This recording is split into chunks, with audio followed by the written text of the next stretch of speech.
కేంద్ర మంత్రి Bandi Sanjay city civil కోర్టును ఆశ్రయించారు. బండి భగీరథ్ పోక్సో కేసులో ఇక భవిష్యత్తులో తన పేరును ఎక్కడ వాడొద్దంటూ కోర్టు ఆర్డర్ తెచ్చుకున్నారు. ఇప్పటి వరకు వాడిన తన పేరుపై వీడియోలను తొలగించాలని ఆదేశాలు ఇవ్వాలని కోర్టును కోరగా ఆ మేరకు కోర్టు ఆదేశాలు జారీ చేసినట్లు తెలుస్తోంది.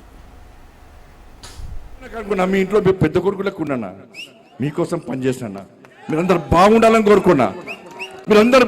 కోరుకున్నా, ఇలా మీకోసం ఆలోచించి, మీరే మీ మనిషి ఆలోచించి, మీ కుటుంబ వ్యక్తి ఆలోచించి నా కొడుకుకు టైం ఇవ్వలేదన్నా, నా కొడుకుతో మాట్లాడలేదన్నా. వాళ్ళు అదే నా కొడుకును ఒక క్రిమినల్ లెక్క సమాజంలో చూపెట్టే ప్రయత్నం చేస్తే ఒక తండ్రిగా ఎట్లా భరిస్తారో ఒక్కసారి ఆలోచించురన్నా.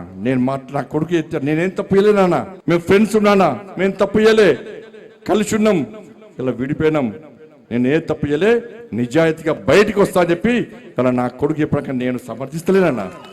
తప్పు ఎవరు చేస్తా